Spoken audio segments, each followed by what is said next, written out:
Le silence, une arme de séduction. Le silence, un super pouvoir, un super moyen te permettant bien sûr de te contrôler et contrôler toute situation dans ta vie.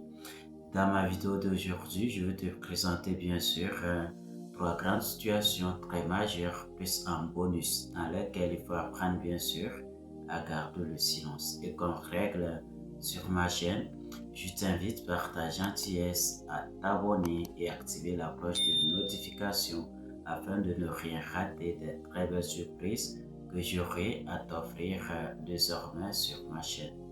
Et bon, c'est parti! Alors, la toute première situation dans laquelle il faut apprendre bien sûr à garder le silence, et bon, c'est lorsque tu es en colère. Vous savez, la colère n'est qu'un sentiment, mais avec des conséquences vraiment très lourdes, très difficiles à être gérées. Lorsque tu es en colère, ne dis rien, ne fais rien. Quand tu seras rétabli bien sûr de ta colère, tu pourras sortir de ton coin de silence pour faire part de ton avis, pour faire part de ton opinion afin de te faire entendre par tous. Parce que bon, tout ce qui se dit ou se fait sous le feu de la colère a toujours des conséquences vraiment très lourdes, très difficiles à être gérées. Ceci m'amène à te raconter bien sûr une anecdote. Un jour, j'étais invité au café du soir avec des amis. Et quand je me suis rendu sur le lieu, il y avait là un mec assis avec sa meuf. Et bon, la meuf, elle a reçu un appel téléphonique qui l'a poussé à s'éloigner un peu pour honorer son appel. Et la meuf, elle a fait banalement une demi-heure de causerie avec son téléphone. Et à son retour, son mec n'avait plus eu l'envie de s'asseoir avec elle, et ce qui a suscité en tout cas un tapage nocturne entre les deux. Et bon, le mec, il n'a pas pu supporter l'éloignement de sa meuf, puisque bon, dans la réaction, on sentait bien sûr qu'il y avait une manifestation en quelque sorte de la jalousie, puisque bon, il avait mal interprété l'appel qu'a eu sa copine, cette dernière bien sûr. Et ce qui l'a poussé bien sûr à utiliser des paroles grossières à l'égard de sa meuf qui était là à larmoyer. Et en plus de cela, il a aussi parlé en quelque sorte comme si les deux ils allaient se laisser.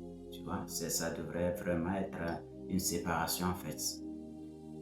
Et nous, on a cherché à le calmer en lui disant que bon, si aujourd'hui ceci se passe, de ne pas prendre cela comme une réalité. En tout cas, s'il fait confiance à cette dernière, ce n'est pas un simple appel qui a peut-être duré, il a raison bien sûr, qui peut peut-être oser encore ce que lui il a dans la tête.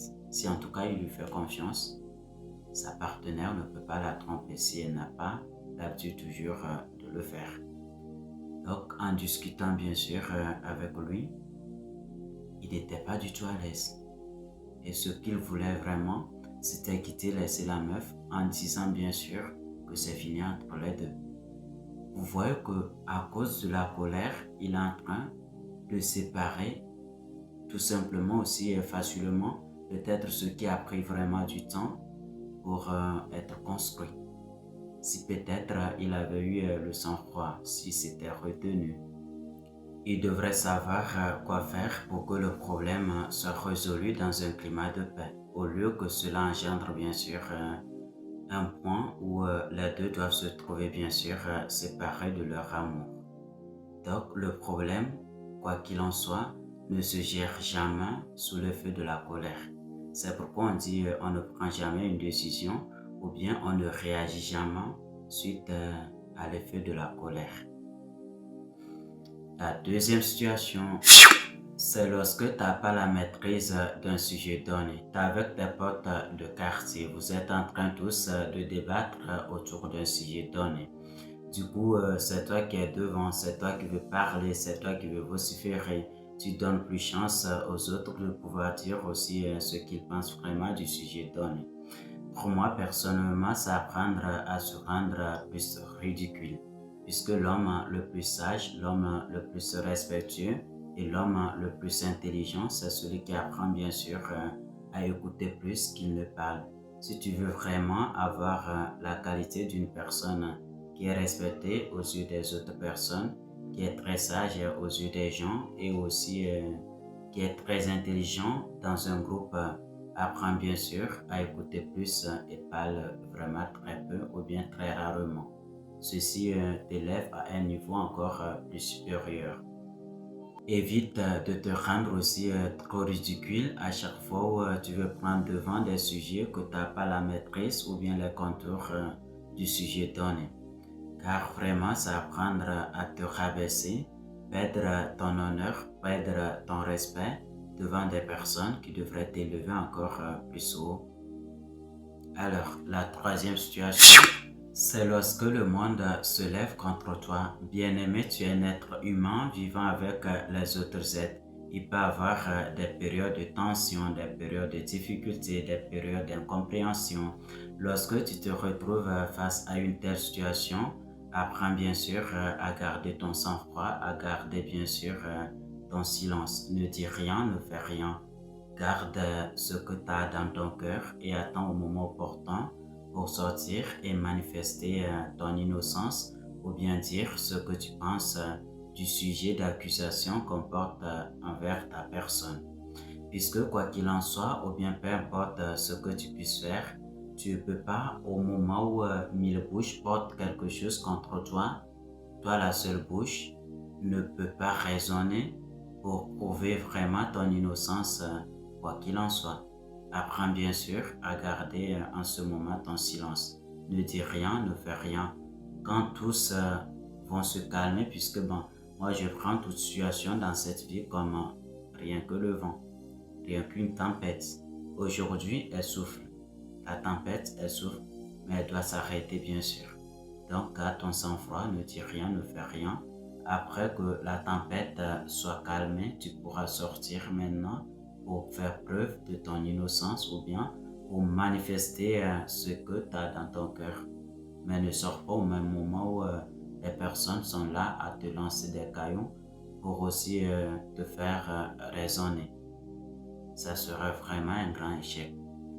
Alors, le bonus, c'est lorsque tu as un projet. Un projet pour qu'il réussisse a besoin d'être gardé de façon confidentielle.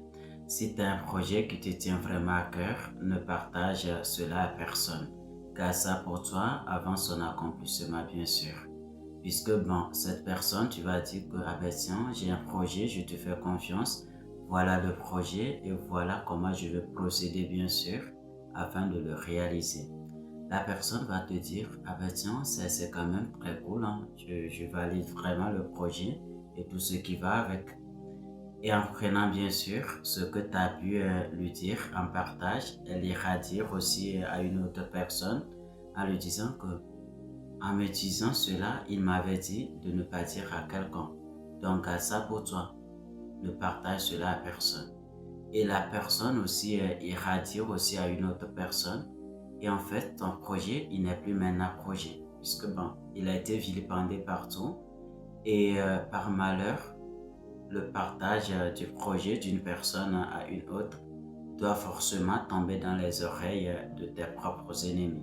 Ça peut être soit la personne que tu as partagé en premier, ou bien la personne qui a reçu en dernière position. En tout cas, ce qui est sûr, ton ennemi le plus juré doit être aussi informé parce que bon, le projet n'est plus projet, tout le monde en sait bien sûr. Et bizarrement, cela peut causer vraiment l'échec ou bien ta propre destruction. Alors si tu as un projet, travaille ton projet dans le secret, ne le dis personne.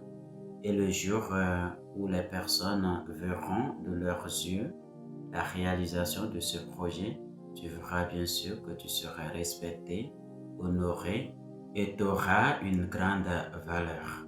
Si tu as aimé le contenu de cette vidéo, je t'invite bien sûr à me lâcher un pouce bleu, un j'aime, ça me fait beaucoup plaisir. Et cela me montre à quel point tu aimes les contenus de ce genre.